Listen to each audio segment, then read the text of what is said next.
Welcome back to the morning show here on Arise News. President Bola Ahmed Tinubu's recent posthumous recognition of several leaders of the Ogoni ethnic extraction in Rivers State has been called by many stakeholders as an olive branch, which is meant to create a conducive atmosphere for the resumption of oil exploration in Ogoniland. For those thinking this way, there is a number of sizable challenges which the government of the day must confront in order to achieve that objective, including delivering a comprehensive cleanup of the lands and bodies of water in the territory, which were degraded for decades by the activities of international oil companies. There is a lingering sentiment among the locals that the government did not do enough to control the IOCs. Joining us now from Accra, Ghana, to share another view on this matter is Lucky Ighoyota, an energy consultant with a view to understanding what else must be done by government to win back the trust of the people of Ogoni in its quest to restart oil exploration, in addition to measures being adopted to provide greater protection on Nigeria's maritime domain to checkmate oil bunkering and other forms of economic sabotage. Good morning, sir, and welcome to the morning show. Thank you for joining us. Good morning, Oji. Fantastic. Thank you for having me. Yes. Thanks for joining us from Accra. Now, as you heard in my introduction, there's this posthumous recognition by President Bola Ahmed Tinubu. Now, beyond this recognition of these Ogoni leaders, I'd like to know from you, I believe you're from that area, what other concrete steps must the federal government take to genuinely rebuild trust with the Ogoni people after, decades of these environmental degradation? We've heard that, the Ogoni people have expressed, deep concerns that previous oil exploration brought, environmental destruction without any sort of development. What enforceable frameworks should be in place now before any resumption of operations, to ensure that history does not repeat itself? Yeah, thank you very much, Obi, for that question. While we appreciate the effort of Mr. President in trying to agree with the sentiments of stakeholders from the Niger Delta and Ogoni in particular in healing the wounds that the Abacha regime meted on the people of Ogoni haven't suffered that level of environmental degradation from Shell and its operations is a commendable effort, President. This is not the first time he has actually showed that capacity and willingness to calm the nerves of Ogoni people. You recall in the June 12th message of the president, he also did recognize Ken Saruwiwa. Now he has offered clemency to the Ogoni 9 and 4.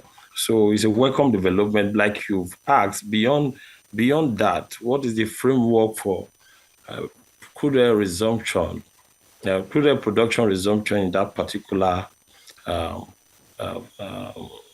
community?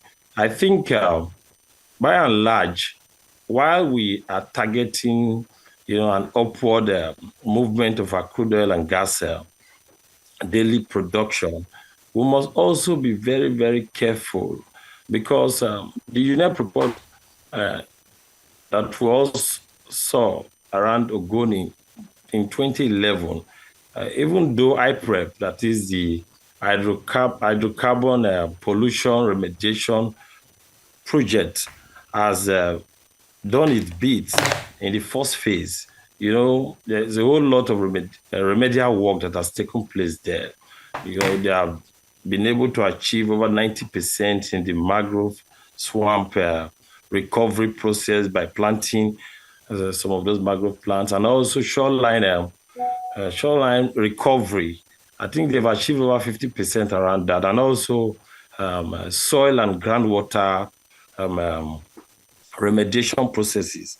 that have also achieved about 30-something% as of today, while we're doing the mid-term review.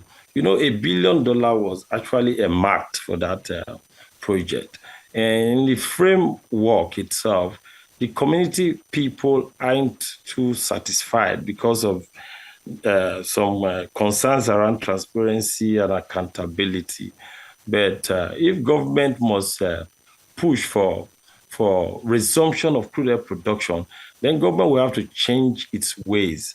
Though some efforts have already been taken place in the Niger Delta, even outside of Ogoni, with their crude oil securitization policy, where companies like some private security companies like Tantita and PINL and others have been engaged so that they can quell oil bunkering, crude oil theft, and pipeline vandalism, and also carry stakeholders along, that is community stakeholders. But beyond that, we must also try to look at the PIA and how the PIA can be best implemented for the maximization of the crude oil deposits in our country, using Ogoni as also a support community. Thank you. Would like to just summarize everything that you have said. There are several issues, and just so we can, put this in a context that a lot of people can easily grab. We recently saw the presidential pardon that was giving to the Ogoni 9 specifically for the incidents that happened, including the Ogoni 4. Now, what's your assessment of that pardon, where some people would say that that particular pardon should not have been a pardon at all, because pardon would mean that there was an actual guilty act? And my second question to you would then be, there's several issues. I think it's pretty clear that the Ogoni people have made very clear.